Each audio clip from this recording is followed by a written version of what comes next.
الحمد للہ رب العالمین والصلاة والسلام علی سید الانبیاء والمرسلین۔ ناظرین کرام، السلام علیکم ورحمۃ اللہ وبرکاتہ۔ آپ دیکھ رہے ہیں آئی ڈی ایس کے پلیٹ فارم سے رحمت رمضان نشریات، اور وقت ہوا ہے ہمارے پیارے سیگمنٹ جس کا نام ہے قرآن کی دنیا۔ ناظرین کرام، آج کا جو ٹاپک ہے وہ انتہائی اہم ہے۔ موت ایک حقیقت ہے، دنیا سے جانا ہے، سب نے جانا ہے۔ اللہ باقی من کل فانی، ہر ایک کو فنا ہے، باقی رہنے والی ذات اللہ کی ہے۔ اس سے کوئی انکار ہی نہیں ہے کہ موت نہیں آئے گی، مگر دنیا میں گم ایسے ہو گئے ہیں کہ جیسے یہ والی فیلنگز ختم ہو گئی ہیں کہ ہمیں جانا ہے، لوٹ کر واپسی اسی کی طرف جانا ہے کہ جس نے ہمیں پیدا کیا ہے، ہمیں خالق کے روبرو پیش ہونا ہے۔ تو ہمارے درمیان ایک بڑی شخصیت تشریف فرما ہے۔ آج ہم ان سے جانیں گے کہ بھئی قرآن پاک میں موت کے بارے میں کیا ذکر آیا ہے، موت کے بارے میں قرآن کی کیا تعلیم ہے۔ بات قرآن سے ہوگی تاکہ کسی بھی قسم کا ابہام باقی نہ رہے انشاءاللہ عز و جل۔ ہمارے درمیان تشریف فرمائے ہماری محبوب شخصیت، حضرت نے اس پروگرام کے حوالے سے بالخصوص بڑی محبت فرمائی ہے، اور ہمیں ایک دو چار پروگرام نہیں بلکہ زبردست ایک سلسلہ الحمدللہ سارے رمضان کے لیے دیا ہے، قرآن کی دنیا۔ تو ناظرین کرام، ہم سب کے پیارے حضرت علامہ مولانا مفتی سلمان احمد اظہری صاحب، السلام علیکم ورحمۃ اللہ وبرکاتہ۔ وعلیکم السلام ورحمۃ اللہ تعالی وبرکاتہ۔ قبلہ مفتی صاحب، میں چاہوں گا کہ یہیں سے آپ آغاز فرما دیجئے کہ قرآن کیا کہتا ہے موت کے بارے میں، کیونکہ ظاہر بات ہے کہ لوگ اس کے بارے میں جانتے تو ہیں کہ مرنا ہے، کیونکہ دیکھ رہے ہیں بالکل کہ ان کے بڑے، ان کے قرب و جوار میں کبھی کبھی ان کے گھر سے کوئی چھوٹا بھی چلا جاتا ہے۔ وہ کہتے ہیں نا کہ آنے کی تو ترتیب ہے کہ پہلے دادا آئے، پھر ابا آئے، پھر پوتا آیا، مگر جانے کی ترتیب نہیں ہے۔ بعضوں کا دادا حیات ہوتے ہیں، پوتا چلا جاتا ہے، ایسا بھی ہوتا ہے۔ تو مفتی صاحب، قرآن کیا کہتا ہے موت کے بارے میں، یہ ارشاد فرمائیں۔ الحمد للہ وکفا وسلام علی حبیبہ المصطفیٰ، اما بعد فاعوذ باللہ من الشیطان الرجیم، بسم اللہ الرحمن الرحیم۔ اللہم صلی وسلم علی سیدنا محمد وآلہ وصحبہ وبارک وسلم صلاۃ دائمۃ سرمدا ابدا۔ موت ایک ایسی اٹل حقیقت ہے جس سے کسی کو انکار کی گنجائش ہی نہیں۔ صحیح۔ اب اس میں اسلام کا کوئی خاص معاملہ نہیں ہے، بلکہ ہر انسان کا معاملہ ہے۔ یہ ایک ہی مسئلہ ایسا ہے جس میں دنیا کا کوئی بھی مذہب اختلاف نہیں کر سکتا۔ سارے جو مسائل ہیں، حتیٰ کہ خدا کو ماننے کے سلسلے میں بھی اختلافات ہیں، اللہ، لیکن مرنے کے متعلق کسی کا اختلاف نہیں ہے۔ سب مانتے تو ہیں کہ مرنا ہے۔ ہاں، یہ اور بات ہے کہ ہاتھ پیر چلائیں گے، بچنے کی کوشش کریں، الگ مسئلہ ہے، لیکن سب کا یقین ہے کہ مرنا تو ہے۔ بالکل ٹھیک، کیونکہ یہ سامنے دکھنے والی ایسی حقیقت ہے جس سے انکار نہیں کر سکتا آدمی۔ تو اب قرآن پاک اس کے سلسلے میں جو بیان فرمایا، تو وہ تو ایسی واضح آیتیں ہیں کہ تم کو مزید تاکید کی گئی ہے اس چیز کی کہ کہیں کوئی ایسی چیز تمہیں غافل نہ کر دے کہ تمہیں دنیا سے جانا نہیں ہے۔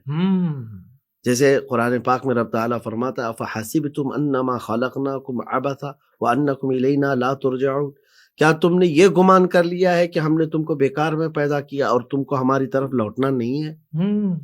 تو کوئی اگر گمان کیا ہے تو باز آ جائے۔ قرآن کا ذکر اس لیے، ورنہ موت کی حقیقت تو سب کو پتہ ہے، لیکن قرآن کا جو انداز ہے وہ قرآن یہ بتا رہا ہے کہ کہیں بھول نہ جاؤ اس چیز سے۔ لمیٹڈ ٹائم ہے تمہارے پاس، لمیٹڈ پیریڈ کے لیے آئے ہو، اب اس میں جو ہے تم بھول گئے تو بڑا خسارہ اٹھاؤ گے۔ والعصر ان الانسان لفی خسر، وہاں پر جو بھی کہا گیا ہے انسان بڑے گھاٹے میں ہے، وہ بھولا ہوا انسان ہے جس کو جانا تھا اپنے آخری سفر پر، وہ بھول کر کے عیاشیوں میں لگ گیا۔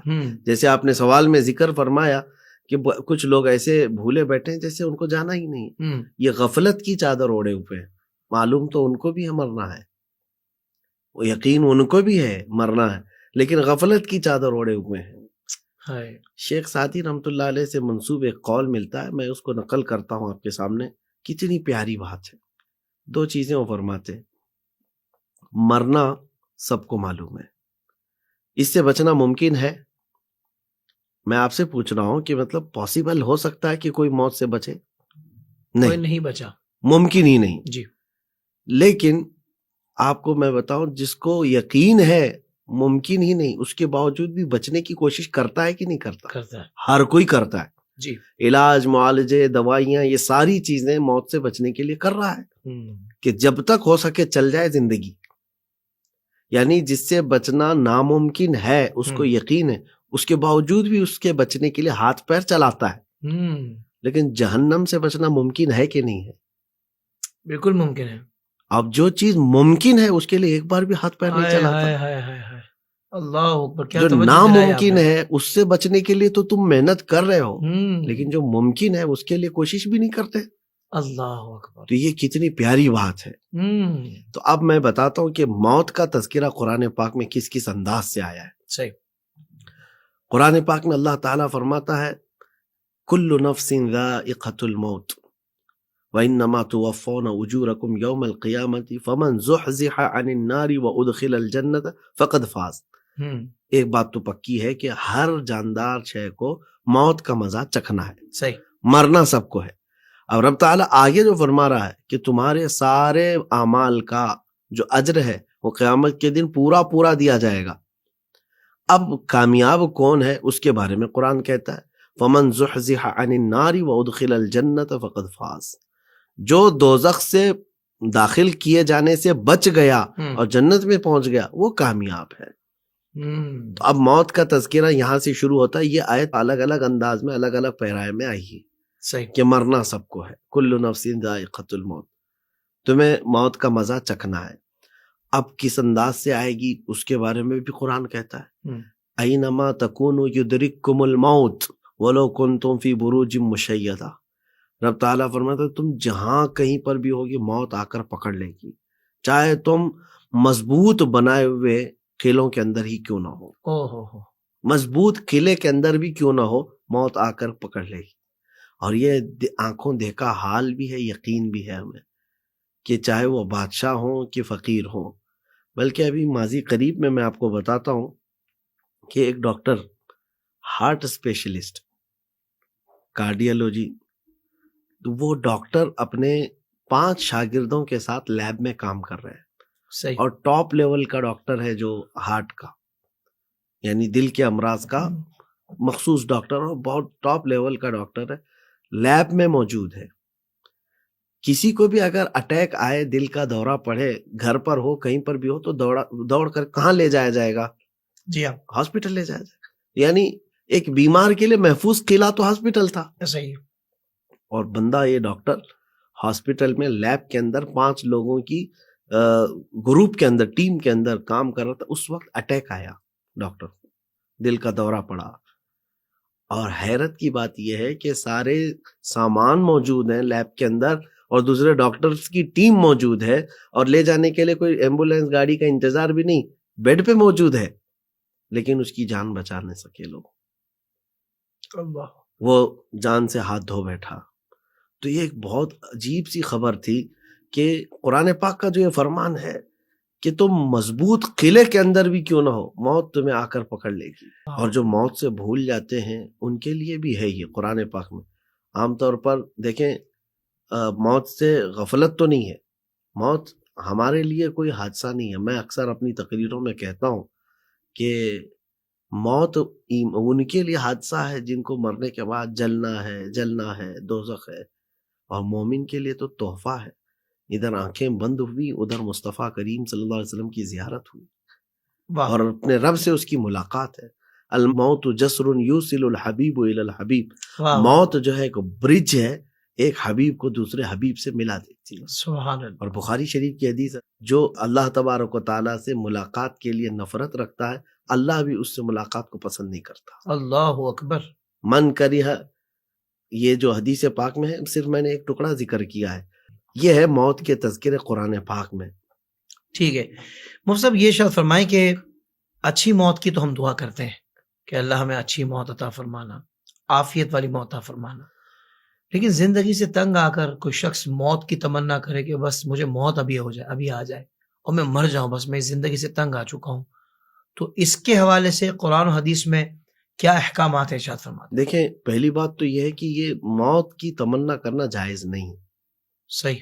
حضور پاک صلی اللہ تعالیٰ علیہ وسلم کے جو فرامین ہیں اس اعتبار سے اگر میں آپ کے سامنے بات رکھوں کہ بیماریوں سے تنگ آ کر یا کچھ مصیبتوں سے گھبرا کر یہ بندہ نہ کہنے لگے کہ اب مجھے مرنا ہے، مر جاؤں گا.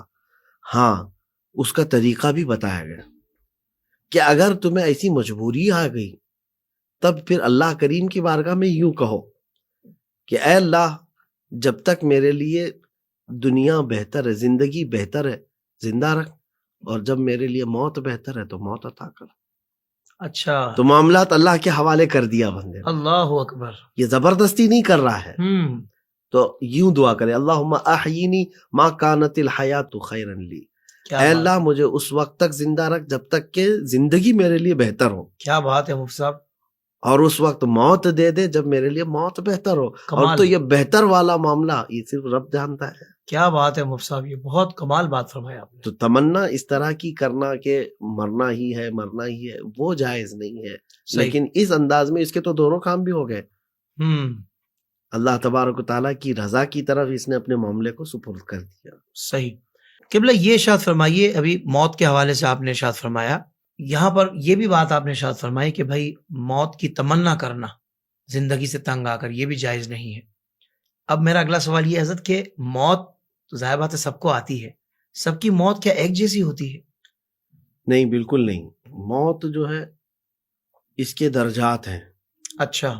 ظاہر سی بات ہے، انبیاء کو بھی اجل آنی ہے مگر فقط اتنی کہ آنی ہے. ہائے ہائے ہائے، واہ واہ واہ. اعلیٰ حضرت فرماتے ہیں کیا مطلب ایک آنی ہے، ایک آن کے لیے. آنی ہے، واہ واہ واہ. ایک آن کے لیے آئے. سبحان اللہ. اولیاء کاملین کی بھی ہے، اور مومنین متقین صالحین کی بھی ہے، اور کفار و مشرکین کی بھی ہے، اور گنہگاروں کی بھی ہے. صحیح. سب کی موت کے درجات بیان کیے گئے ہیں. اب اس کو میں آپ کو کچھ مثالوں کے ذریعے سے سمجھاؤں کہ مومنین جو صالحین ہے ان کے موت کے تذکرے بھی قرآن پاک میں آئے ہیں، اور کفار و مشرکین کی موت کے تذکرے بھی آئے ہیں. رب تبارک و تعالیٰ فرماتا ہے کہ تم فرشتوں کو دیکھو گے جب وہ روح نکال رہے ہوتے ہیں، یضربون وجوہہم و ادبارہم، یعنی ان کے منہ کو مار رہے ہوں گے اور پیچھے مار رہے ہوں گے، اور کہہ رہے ہوں گے کہ مطلب روح نکل جا، برے جسم میں رہنے والی خبیث روح نکل جا. اور پھر جو مومنین کے لیے ہے اس کے لیے بھی یہ اللہ تعالیٰ نے قرآن میں فرمایا، یا ایتھا النفس المطمئنہ ارجعی الی ربک راضیۃ مرضیہ، اے پاکیزہ جان کے مالک آجا اپنے رب کی طرف لوٹ کر کے خوشی بخوشی. تو روح کو یہاں اس طرح سے پکارا جا رہا ہے اور وہاں اس طرح سے مار کر کے. تو پتہ یہ چلا کہ موت ڈیفرنٹ طریقے کے حامل ہے، یعنی الگ الگ طریقے سے آنے والی ہے. اب جو درجات میں نے بتایا، انبیاء اکرام علیہ السلام کو تو موت کا مزہ چکھنا وعدہ الہی کے لیے، سبحان اللہ، اللہ کا وعدہ ہے تو بس انہیں وہ موت کا مزہ چکھنا ہے. اور پھر اس کے بعد ان کی زندگی وہی مثل زندگانی ہے. تو موت کا مزہ ان کو صرف وعدہ الہی کے لیے صحیح اس چکھایا گیا. اب جو کچھ مثالیں ہمیں ملتی ہیں، میں ایک واقعے کا ذکر کرتا ہوں آپ کو، بلکہ اس کا تعلق اس سے آ جائے گا کہ موت کا انتظار کرنے والے لوگ کون ہیں اور موت سے گھبرانے والے لوگ کون ہیں. صحیح. تو اس سلسلے میں پھر میں آگے ذکر کروں گا. لیکن یہ ابھی آپ نے جو پوچھا کہ الگ الگ آتی ہے، تو حدیث پاک میں یہ ملتا ہے کہ روح نکالنے والا فرشتہ کون ہے؟ ملک الموت عزرائیل علیہ السلام. یہ بھی ایک شکل میں نہیں آتے، ان کی بھی دو شکلیں ہیں. اچھا. ہاں، جب یہ گنہگاروں کے پاس یا کفار و مشرکین کے پاس آتے ہیں اتنی بھیانک شکل ہوتی ہے کہ شکل ان کی دیکھ لینا وہ اپنے آپ میں ایک عذاب ہے. اوہو. بندہ اسی وقت جو ہے اس کی حالت خراب ہو جائے. کتنوں کے تو پیشاب پخانے نکل جاتے ہیں بستروں پر، اور کچھ بندے وہ ہیں جن کی روح نکالنے کے لیے آتے ہیں تو اتنی خوبصورت شکل لے کر کے تشریف لاتے ہیں کہ ان کو دیکھنا ہی ایک رحمت ہے اپنے آپ میں، کہ وہ انعام ہے تمہارے لیے. تو پتہ ہے چلا کہ روح نکلنے کے وقت، اچھا ایک روایت یہ بھی ملتی ہے کہ مومنین کی روح کیسے نکالی جاتی ہے، گنہگاروں کی کیسے.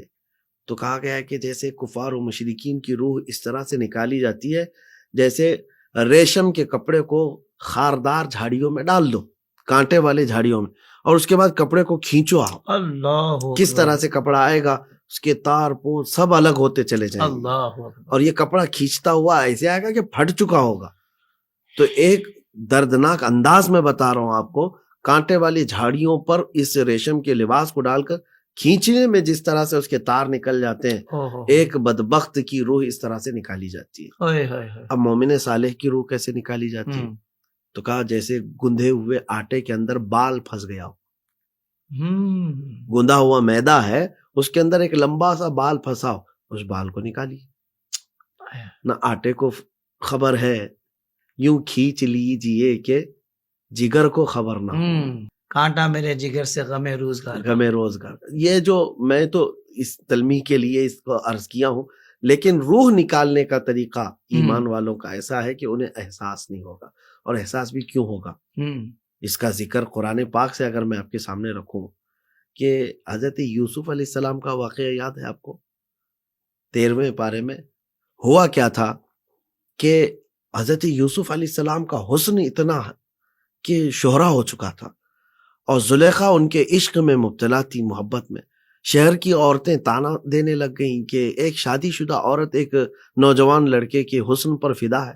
تو زلیخا نے ان کو حقیقت بتانے کے لیے کیا کیا تھا، ایک دعوت رکھی اور ساری شہر کی معزز خواتین کو بلایا اور سب کے ہاتھوں میں لیمو اور چھری دی. یہ قرآن کی بات کر رہا ہوں، صحیح قرآن میں موجود ہے. فلما سمعت بمكرهن ارسلت اليهن واعتدت لهن متكئا واتت كل واحدة منهن سكينا وقالت اخرج عليهن فلما رأينه اكبرنه وقطعن ايديهن وقلن حاشا لله ما هذا بشرا. یہ پوری آیت ہے، سبحان اللہ. تو پھر زلیخا نے کیا کیا، حضرت یوسف علیہ السلام کو پورا سجا کر کے لے آئی، اور اس کے بعد عورتوں کو کیا کہا کہ تم لیمو کاٹ دو. عورتیں تو حضرت یوسف کو دیکھ رہی تھیں، اور جمال یوسف دیکھتے دیکھتے ان کے ہاتھوں سے لیمو چھوٹ گیا، انگلیاں کٹ گئی. اللہ، یہ مشہور واقعہ ہے، بالکل، اور قرآنی واقعہ ہے. اور قرآن کہتا ہے کہ کاٹ لی عورتوں نے. عورت صنف نازک جو ہے، چھپکلی سے گھبرانے والی، کاکروچ سے بھاگنے والی، آدھا ہاتھ کٹ گیا ہو اسے خبر نہ ہو. جی جی، عورت تو چھوٹے سے زخم پر چیخ پڑتی ہے، اور یہاں انگلیاں پوری کٹ گئی، ان کو احساس نہیں ہوا. ہاں، ایک کیفیت انسان پر ایسی آتی ہے جب وہ کسی چیز میں اتنا ماہ ہو چکا ہو تو وہ اس کو کہتے ہیں وارفتگی کا عالم ہے. صحیح. تو وہ خود رفتہ ہو چکا ہو تو اس وقت کسی درد کا احساس نہیں ہوتا. تو اب یہاں پر بزرگوں نے کہا ہے کہ مصر کی عورتیں یوسف علیہ السلام کا جمال دیکھتی رہیں، اور اس میں ماہ ہو کر کے جب انگلیاں کاٹ رہی تھیں تو وہ جان بوجھ کر کے نہیں کاٹ رہی تھی، کٹ گئی، ان کو درد کا احساس نہیں ہوا.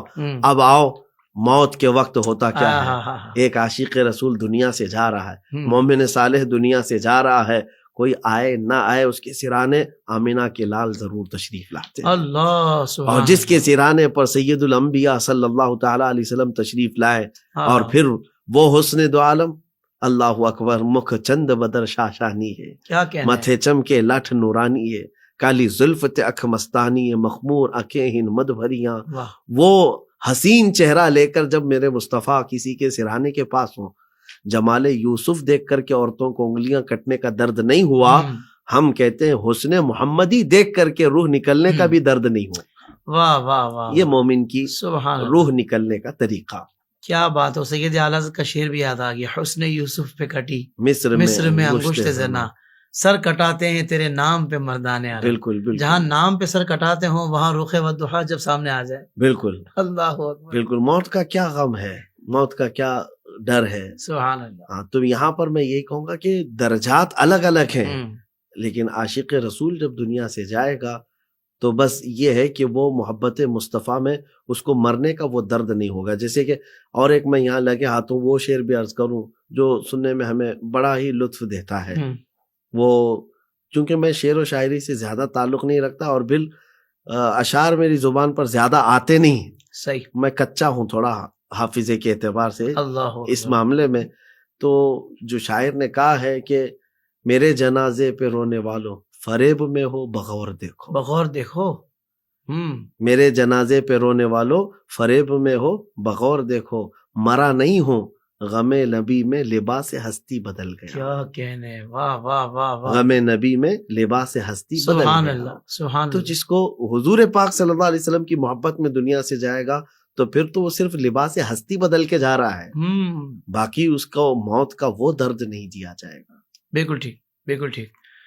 آخر میں حضور یہ ارشاد فرما دیں کہ موت کی تیاری ہمیں کس طرح کرنی چاہیے, کیونکہ کسی بھی لمحے آ سکتی ہے, کسی بھی وقت آ سکتی ہے, کسی بھی مقام پر آ سکتی ہے, اور بغیر تیاری کے تو بندہ اگر امتحان گاہ میں بھی چلا جائے ایک پیپر دینے کے لیے تو وہاں حالت خراب ہو جاتی ہے. تو یہ آخرت کا اتنا لمبا سفر پھر کیسے طے ہوگا؟ تو یہ ارشاد فرما دیں کہ بالکل وقت کو اور موقع کو اور سانس جو چل رہی ہے اس کو غنیمت جان کر ہم موت کی تیاری کس طرح شروع کریں؟ کثرت سے یاد کریں. یاد کرنے کا مطلب یہ ہے کہ جو چیز بار بار آدمی یاد کرتا ہے اس کی تیاری میں رہتا ہے, اس کا مائنڈ سیٹ رہتا ہے کہ ہاں یہ چیز ہونے والی, اس کے لیے میں پریپیئر ہوں, تیار ہوں. تو کثرت سے یاد تو کرے پہلے, واہ واہ, اور موت کو یاد کرنا ہی چھوڑ دیا ہے تو پھر وہ غافل ہو جائے گا. اب میں آپ کو یہ بھی بتاتا ہوں کہ کس طرح سے موت کے تیاریوں میں ہونا چاہیے بندے کو. ایک بندہ تھا, میں کسی پروگرام میں گیا تھا, ملنے کے لیے آیا, نوجوان تھا اور بڑا اچھا نوجوان. میں نے دیکھا بڑے خوبصورت کپڑے تھے, عطر لگایا ہوا تھا اور سرما لگایا ہوا ہے. آ کر کے ملاقات کیا, میں نے اس سے پوچھا کہ بیٹا آپ ہمیشہ اسی طرح لباس میں رہتے ہو؟ تو اس نے کہا نہیں حضرت, بس آج آپ سے ملنے کے لیے تیاری کر کے آیا ہوں. آپ سے ملنے کی خواہش بڑی تھی اور عمدہ کپڑے پہنا ہوں, عمدہ خوشبو لگایا ہوں, ساری چیزیں نہا دھو کر کے میں تیاری کر کے آیا. تو یہ تو گزری ہوئی بات ہے, لیکن میں اس سے ایک بات یہ عرض کیا تھا کہ بیٹا میں تو ایک نکما آدمی ہوں, مجھ سے ملنے کے لیے تم نے تیاری کی اور اس لباس میں آئے, لیکن ایک دن وہ ہوگا جب سید الانبیاء سے بھی ملنے کا دن آ جائے گا. اللہ, ہمارا جنازہ جو جاتا ہے, آخری دن جو آتا ہے, آپ کو میں بتاؤں کہ میں اپنی تقریروں میں بڑے جوش کے ساتھ ہی کہتا ہوں. کسی بزرگ سے پوچھا گیا تھا کہ ہم سنیوں کے جو جنازے ہیں جاتے بھی تو دولہے سے زیادہ سج کر کے جاتے ہیں. جی, ہمارے ہاں اس کو پھولوں سے سجا دیا جاتا ہے, کفن میں خوشبو, ساری چیزیں. اب مر چکا ہے انسان, اس کو کیوں اتنا سجایا جا رہا ہے؟ نہلانا, دھلانا, کفنانا اور پھر خوشبو میں معطر کرنا. تو کسی بزرگ نے کہا بیٹا وہ آج اپنے نبی کو دیکھنے جا رہا ہے, وہ آج آمنہ کے لال کے حسن کو دیکھنے جا رہا ہے. شعر یاد آ گیا حضور مجھے بھی, کرتے ہیں احترام جنازے کا اس لیے وہ کرنے جا رہا ہے زیارت رسول کی. ماشاء اللہ, یہ حقیقت ہے. اللہ, تو اب تیاری کرنے کی بات آپ کہہ رہے ہیں, ایک دن تو آئے گا حضور پاک صلی اللہ علیہ وسلم سے ملاقات کا. میں نے اس نوجوان سے کہا کہ بیٹا ہم جیسوں سے ملنے کے لیے جب اتنی ایک دن کی تیاری ہو سکتی ہے, سید الانبیاء سے ملنے کے لیے تیاری کتنی ہونی چاہیے, تمہارے چہرے پر کس طرح کی سنتیں ہونی چاہیے کہ حضور پاک صلی اللہ علیہ وسلم سے مجھے ملنا ہے تو کہیں حضور قبر میں مجھے دیکھ کر کے یہ نہ فرمائے کہ تو کون ہے, تیرے چہرے پر تو میری نہ سنت ہے, نہ تجھے مجھ سے محبت کے آثار تیرے جسم پر ہے. تو اس تیاری میں بھی تو رہو اے نوجوانوں. کمال بات. رسول کریم صلی اللہ تعالیٰ علیہ وسلم سے سامنا کرنا ہے تو کیا میں یہی چہرہ لے کر کے جاؤں جس چہرے کو لے کر کے دنیا میں زندگی گزار رہا ہوں؟ تو ایک بات یہ ہو گئی تیاری کے سلسلے میں. باقی بات یہ ہے کہ قرآن کہتا ہے لکل امت اجل, ہر ایک کے لیے ہم نے مقرر وقت رکھا ہے, جب وہ آئے گی تو پھر نہ ایک منٹ پیچھے اور نہ ایک منٹ آگے. تو اب جیسے آپ یہ سوال کر سکتے ہیں کیا کچھ وقت کے لیے موت کو ٹالا جا سکتا ہے, یا موت ٹل سکتی ہے, یا کیا ہے, یا ڈیلے ہو سکتی ہے؟ ڈیلے ہو سکتی ہے. قرآن کا فرمان تو ہے کہ وہ بالکل وقت مقرر پر آئے گی. اس کے لیے ایک فارسی کی حکایت ہے, ایک بادشاہ اپنے کر و فر اور شان و شوکت کے ساتھ سفر کے لیے نکلا تھا, ٹور پر جا رہا ہے, یعنی سیر و تفریح کے لیے جا رہا ہے, پورے ہواری مواری فوجیوں کے ساتھ. بیچ راستے میں ایک فقیر آیا, گدڑی پہنا ہوا, وہ بادشاہ سے الجھ گیا, کہا کہ مجھے تجھ سے بات کرنا ہے. بادشاہ کہا میں تو خیرات کر رہا ہوں, لٹا رہا ہوں, جو لینا ہے لے جاؤ, یہ تو میرے سیر و تفریح کا وقت ہے. اس فقیر نے کہا نہیں مجھے بات کرنا ہے, مجھے بات کرنا ہے. بادشاہ جلال میں آیا, وزیروں سے کہا, سپاہیوں سے پکڑو اس کو, کون یہ بدتمیزی کر رہا ہے. تو اس فقیر نے بادشاہ کو کھینچ لیا نیچے, کہا جانتا ہے تو میں ملک الموت اسرائیل ہوں. تو اب بادشاہ کی گھیگی بن گئی, کپ کپی طاری ہو گئی. کہا کہ حضور آپ کیوں آئے؟ کہا کہ میں کیوں آتا ہوں تجھے پتا ہے، روح نکالنے آیا ہوں. اتنا سننا تھا کہ اب تو اوپر سے نیچے سب بدن گرم، آلموسٹ نکل چکی تھی. سب چیزیں ویسی ہی نکل جائے. تو اب وہ گڑ گڑانے لگا. یہ تصویر کے دونوں رخ میں آپ کے سامنے رکھوں گا، توجہ. کہا کہ مجھے اب سفر ختم کر کے واپس جانے دے دیں، میں اپنی بیوی سے ملوں، بچوں سے ملوں اور ساری وصیتیں کر کے. کہا اتنا وقت نہیں ہے تیرے پاس، اتنا ٹائم نہیں ہے تیرے پاس. کہا کہ حضور واپس اپنے محل تو چلا جاؤں. کہا اتنا بھی وقت نہیں ہے تیرے پاس. وہ گڑ گڑاتا رہا اور اس کو گرایا اور اس کی روح قبض کی اور چل پڑے. اور سنیے، یہ ایک منظر ہو گیا، سکے کا ایک رخ ہے. ایک عالم ربانی ہے، پرہیزگار ہیں، اپنے بیوی بچوں کی کفالت کرتے ہیں، اور جھولا اٹھائے ہوئے وہ دوڑے دوڑے بازار کی طرف جا رہے تھے. یہ فقیر پھر وہیں آیا. کہا کہ اس عالم دین سے، کیا آپ رک جائیے اے اللہ والے، مجھے تھوڑا سا آپ سے بات کرنی ہے. انہوں نے کہا کہ کیا بات کرنی ہے؟ لہجہ ویسا نہیں تھا جو بادشاہ کا تھا. انہوں نے کہا کہ کیا بات کرنی ہے، جلدی کیجئے، اذان ہو چکی ہے، مجھے سودا خریدنا ہے، بچوں کو دینا ہے اور واپس جماعت سے نماز ادا کرنی ہے، اللہ اکبر. جلدی کیجئے. تو فقیر نے کہا کہ عالم دین آپ مجھے جانتے ہیں، میں ملک الموت عزرائیل ہوں. جب کوئی بندہ سامنے سن لے تو پھر اس کی کیا کیفیت ہونی چاہیے. لیکن اس عالم ربانی نے کیا کیا، جھولا پھینک دیا اور کہا کہاں تھے آپ کے انتظار میں، کتنی راتیں گزار دی میں نے، اللہ اکبر. کتنی راتیں میں نے انتظار کیا کہ اب آئے گا پیغام، کہ تب آئے گا، آپ آئیں گے، مجھے میرے رب سے ملاقات کرائیں گے. ہائے ہائے ہائے. وہ رات کب آئے گی؟ تو اب یہاں دیکھیں، ملک الموت کہتے ہیں اتنی بھی جلدی کیا ہے، آپ سودا خریدنے جا رہے تھے، جائیے خریدیے اور اپنے بچوں کو کھلائیے، اور میں آیا ہوں اپنا کام پورا کروں گا. انہوں نے کہا کہ اللہ مسبب الاسباب ہے، جس نے میرے بچوں کو پیدا کیا وہ ان کا مالک، ان کا رزاق، ان کا انتظام کرے گا. آپ جس کام کے لیے آئے وہ کیجیے. اللہ اکبر. اللہ اکبر. وہاں تو ایک مہلت نہیں دی جا رہی، یا مہلت دی جا رہی ہے، پلی نہیں جا رہی. ہاں لی نہیں جا رہی. پھر کہا ملک الموت نے کہ ٹھیک ہے آپ گھر تو جائیے. تو انہوں نے کہا کہ آپ کو جس کام کے لیے بھیجا گیا ہے وہ آپ کیجیے.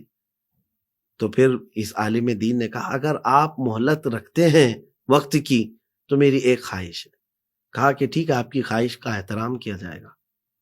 انہوں نے کہا مسجد قریب ہے، میں جانا چاہتا ہوں اور نماز پڑھنا چاہتا ہوں، اور جس وقت میں رب تعالیٰ کے حضور سجدے میں ہوں آپ میری روح نکال لیں. اللہ. اور ان کی اس خواہش کو بھی پورا کیا گیا. وہ عالم ربانی گئے مسجد میں اور وہ حالت سجدہ میں تھے، ملک الموت نے ان کی روح نکالی. واہ واہ. منظر دونوں آپ اندازہ کریں، ایک طرف دنیا دار کو مہلت نہیں دی جاتی اور ایک طرف اللہ والوں کو سہولت دی جاتی ہے. کیا بات. مطلب یہاں پر یہ بھی نہ نکالے کوئی کہ جو وقت مقرر ہے وہ اس سے ڈیلے کیا گیا ہے. نہیں، وقت مقرر جو ان کی روح نکالنے کا تھا وہی تھا جو سجدے کا تھا، لیکن یہ آ گئے تھے پہلے سے. بہت اچھی بات ہے، ایک مکالمہ تھا، بس مکالمہ تھا. کیا کہنے ہیں مفتی صاحب. سبحان اللہ سبحان اللہ. اللہ تعالیٰ ہمیں بھی موت سے پہلے موت کی تیاری کرنے کی توفیق عطا فرمائے. اور جب یہ باتیں بندہ سنتا ہے نا تو واقعی شعور تو بیدار ہوتا ہے، اندر سے ضمیر ایک آواز تو لگاتا ہے کہ یار واقعی جیتے جی یہ باتیں سن لی ہے، اب موقع ہے ہمارے پاس کہ یار ہم بھی کوئی ایسا انتظام، کوئی ایسا ماحول بنا لیں کہ یار ہمارے لیے بھی موت آسان ہو جائے اور آخرت کا سفر بھی آسان ہو جائے. مفتی صاحب آپ کا بہت شکریہ، اللہ تعالیٰ آپ کو جزائے خیر عطا فرمائے.